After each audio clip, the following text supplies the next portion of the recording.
Ele vendeu água da torneira por $1.000 e fez influencers e celebridades jurarem que era a mais pura e gostosa do planeta. E o mico veio depois. Stanley Shen é publicitário, ele estava cansado de ver as pessoas sendo feitas de trouxa para pagar por conceito. Aí ele decidiu provar algo absurdo, gente. Pegou água de torneira, engarrafou e colocou na embalagem a marca falsa, Acqua di Rubinetto, que italiano significa literalmente água de torneira. Gente, ele não apenas engarrafou a água da pia, mas inventou toda uma narrativa. Disse que a água vinha de fontes raríssimas do Japão e da Antártida. Ele alugou uma galeria em Milão, ambientou tudo como se fosse uma exposição de arte e ofereceu uma degustação sensorial da água de torneira.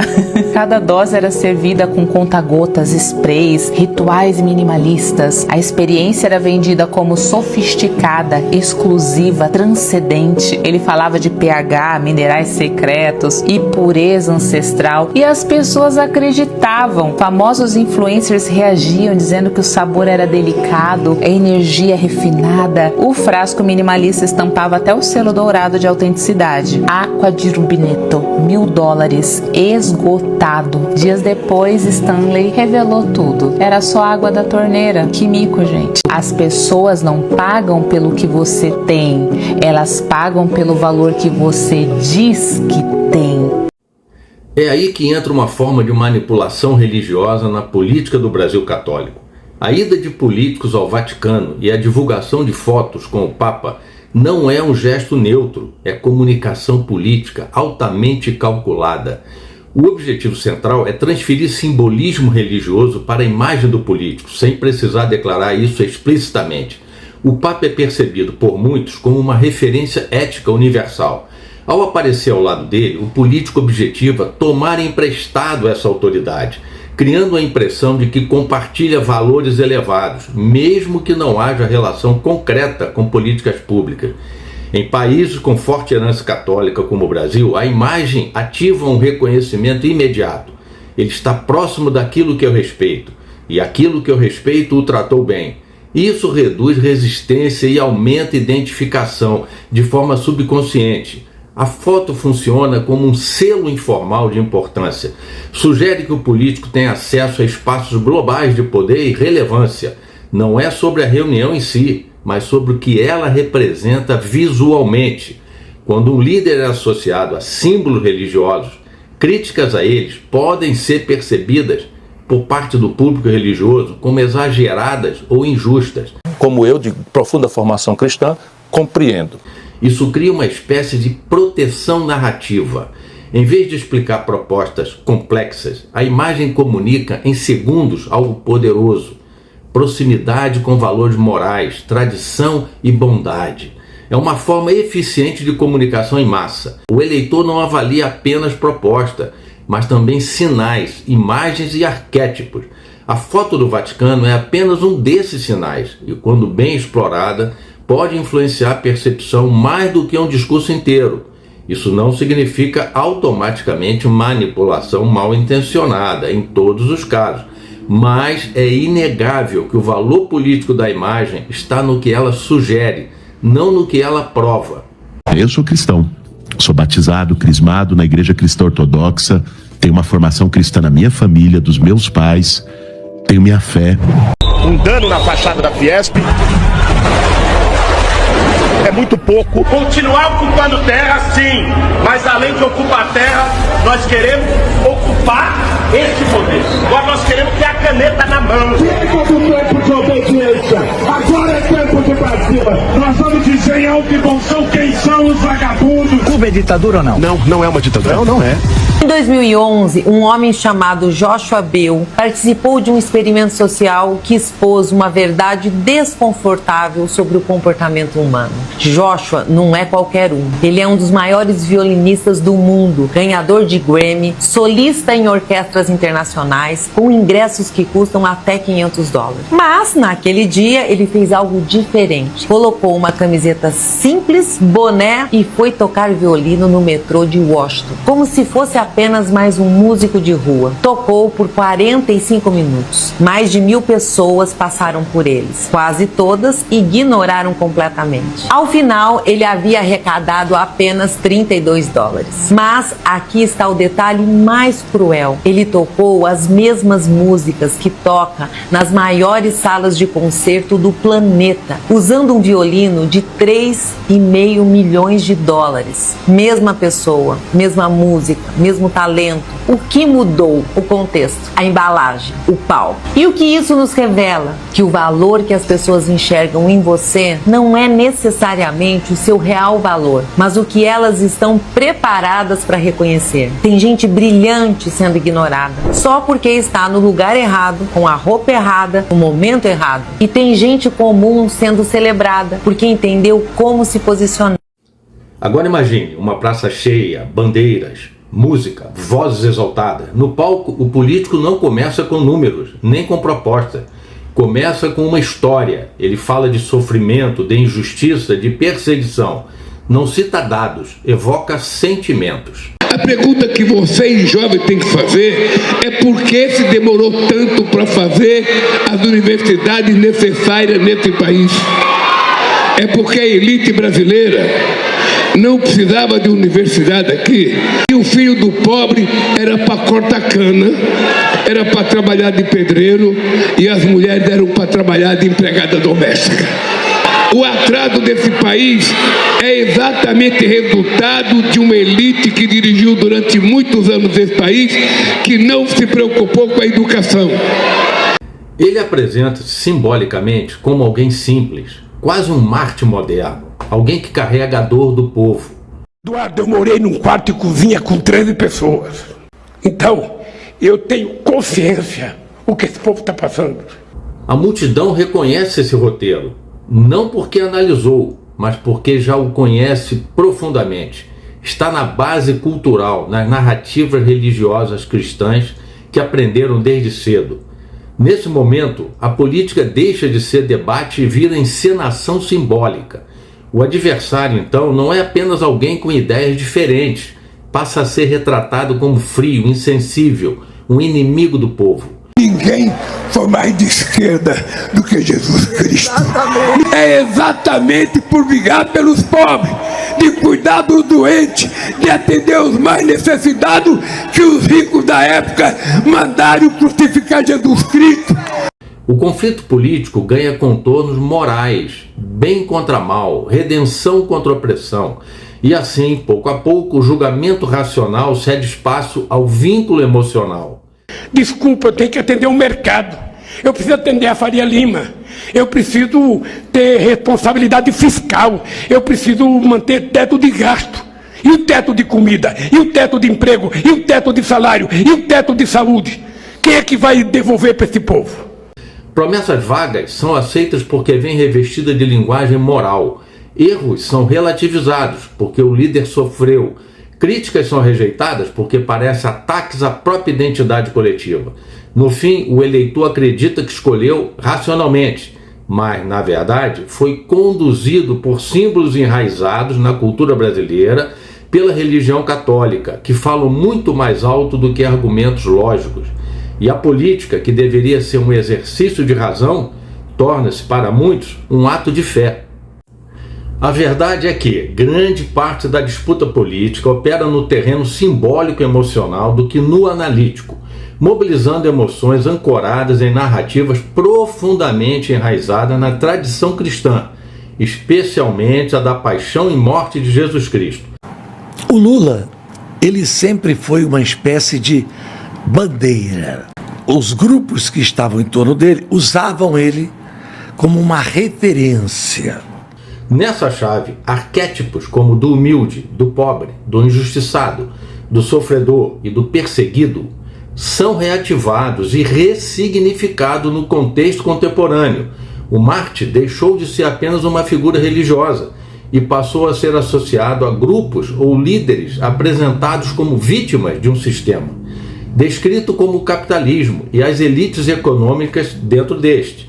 Esse enquadramento cria uma leitura moralizada do conflito político, na qual divergências programáticas são traduzidas como oposição entre opressores e oprimidos. O efeito prático é deslocar o foco do debate de critérios objetivos da política pública para uma identificação emocional e ética, em que a adesão ocorre menos por avaliação racional e mais por reconhecimento simbólico e pertencimento narrativo. Podem ser citados como exemplos de campanhas que dialogaram em maior ou menor grau com esse tipo de apelo simbólico, casos como os de Luiz Erundina, Tiririca, Romário, Benedita da Silva e Mara Gabrilli. Esta última por ter sua trajetória de vida marcada por uma grave deficiência física. Em diferentes contextos, essas candidaturas mobilizaram elementos de identificação pessoal e narrativa de vida, gerando conexão emocional com o eleitorado influenciado, consciente ou não, de formas e intensidade distintas, com a simbologia da vida e morte de Jesus Cristo. A ignorância e a vulnerabilidade de senso crítico ajudam na perpetuação dessa realidade na política brasileira. Presta atenção nisso. No Brasil existem leis que privilegiam as mulheres, você concorda? Não, discordo completamente. Na verdade, o contrário. Existem leis que privilegiam homens, no caso. Será? Você lembra mais ou menos de alguma?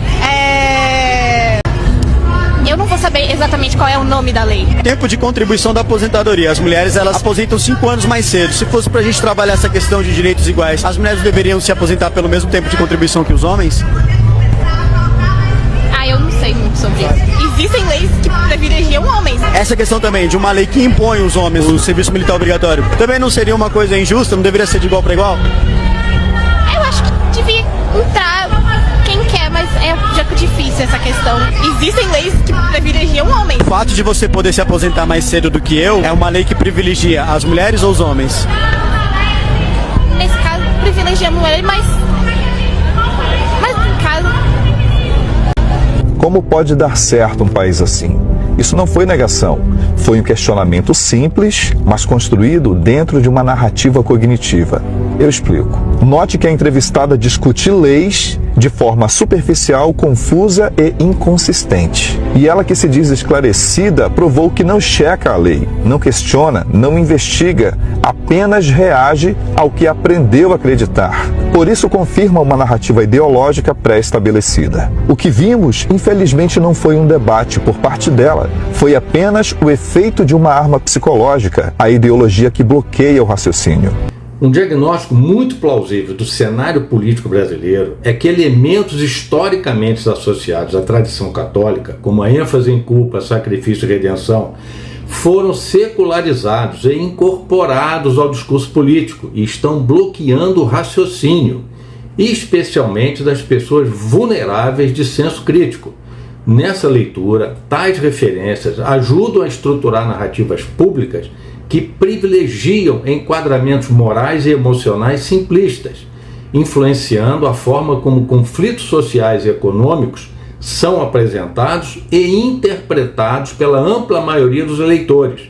Esse processo, quando ocorre, afeta a percepção do eleitorado de maneira pouco explícita, ao operar mais no plano simbólico do que no debate racional.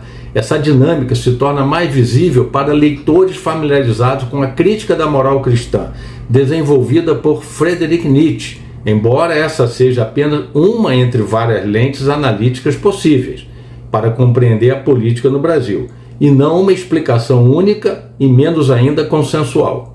A ciência cognitiva chama isso de viés de confirmação. Quando o cérebro deixa de raciocinar e passa apenas a confirmar convicções pré-concebidas. Casos iguais ao dessa jovem entrevistada mostra o que a ideologia faz. Transforma pessoas em corpos militantes, mas vazios de pensamento crítico, conduzidos por narrativa estreita, sem capacidade de analisar contextos ou consequências. Quando o poder do pensamento morre, qualquer narrativa governa. E é isso que estamos vendo no Brasil de hoje. Debates sendo reduzidos a slogans, leis sendo analisadas de forma parcial e o senso de justiça se perdeu. Essa entrevistada não é mais o laboratório, é a prova viva do fracasso intelectual e moral de uma fração enorme da sociedade que está contaminada, anestesiada por ideologias cegas, vivendo num país que tinha tudo para dar certo, com prosperidade, liberdade e poder de raciocínio. Como se libertar da manipulação religiosa? E acredite, muitas pessoas estão sendo manipuladas sem perceber como funciona essa manipulação e estão sofrendo dentro de várias denominações que temos por aí. Se você considerou esse assunto importante, compartilhe com aqueles que você considera precisar dessas informações. E veja os vídeos do meu canal no YouTube para se aprofundar mais nesse assunto. Este vídeo e o conteúdo deste canal como um todo objetivam despertar na audiência a percepção dos perigos das conclusões apressadas no Brasil, profundamente influenciado pela religião católica, tão comuns no nosso dia a dia quanto perigosas para a liberdade, a razão e o progresso do país. O problema é usar a economia como pretexto para impor uma moral religiosa disfarçada de ciência.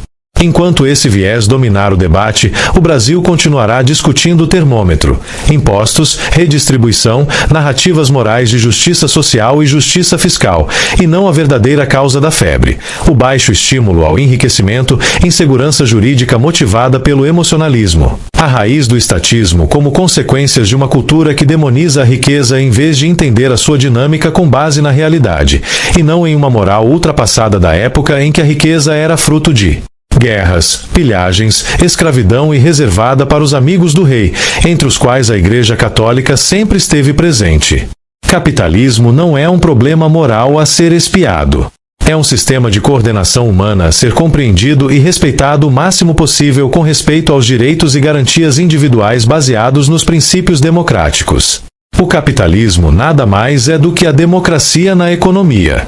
E isso exige menos sermão e mais razão.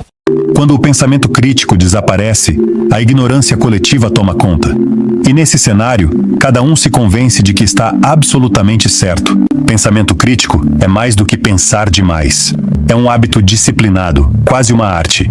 Questionar aquilo que parece óbvio, investigar antes de aceitar, exigir provas antes de se deixar levar por qualquer crença. É a capacidade de duvidar até mesmo das próprias conclusões. O brasileiro, em geral, não está preparado para verdades duras. A influência secular da cultura moral religiosa centrada na culpa agravou essa disposição. Durante séculos, formou-se uma mentalidade que trata o indivíduo como incapaz, fraco demais para a liberdade, imaturo demais para a responsabilidade, dependente demais da tutela de autoridades morais e políticas, e ele adorou. Vai, salta o Bolsa, Bolsa Família, 25 anos nós temos Bolsa Família, Poucos buscam a verdade porque poucos realmente conseguem suportá-la. A maioria prefere narrativas consoladoras, explicações fáceis e mentiras confortantes. E é justamente por isso que pensar com autonomia se torna, no Brasil católico, um ato raro e quase sempre incômodo. Se você chegou até aqui, isso indica disposição para confrontar ideias que desafiam o que, no Brasil, costuma ser tratado como consenso. Em vez de recuar, você permaneceu. Em vez de se fechar, ouviu. Em vez de buscar conforto, aceitou o desconforto da análise crítica.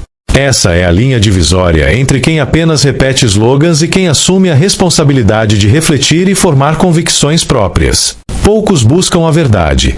Ela exige maturidade para suportar seu peso. Narrativas reconfortantes e explicações simplificadas são psicologicamente mais atraentes. Nesse ambiente, pensar com independência torna-se um ato raro e incômodo. O antídoto está no conhecimento estruturado e metodologicamente orientado, capaz de revelar pressupostos ocultos, intenções implícitas e omissões estratégicas. Compreender como argumentos são construídos e o que deliberadamente fica fora do debate permite antecipar movimentos, reduzir a margem do imprevisto e evitar manipulações. No Brasil, a política opera como uma disputa permanente de narrativas, fortemente influenciada por símbolos morais herdados da tradição ibérica, especialmente no que diz respeito à riqueza, à pobreza e à ideia de redenção. O teatro político não se sustenta apenas pelos atores no poder, mas também pelo público que legitima o espetáculo. Quando a política é tratada como religião e líderes são vistos como redentores, em vez de gestores avaliados por desempenho, instala-se um ciclo de indulgência, justificativas e repetição de erros. O país não permanece estagnado por escassez de recursos, mas por déficit de lucidez crítica. Então, a partir do momento em que você toma uma informação para si, você não está mais sendo a mesma pessoa. Há uma mudança cerebral, uma mudança, obviamente, cognitiva, uma nova interpretação de realidade. Você passa a ser uma nova pessoa. O problema é que quando se pega a mesma informação e se repete a mesma informação, incansavelmente, século após século, e as pessoas continuam aceitando sem questionar. A imbecilidade, ela é uma escolha. Há pessoas que têm deficiência. Isso não é escolha. Ser imbecil é uma escolha. Se você chegou até aqui, é porque este conteúdo fez sentido para você. Portanto, considere apoiar o canal. Inscreva-se, deixe seu like e compartilhe este vídeo com pessoas que valorizam pensamento crítico e curiosidade intelectual. Assim, você contribui para ampliar o alcance de ideias relevantes e fortalecer um debate mais qualificado. Parabéns pela atenção até aqui e até o próximo vídeo.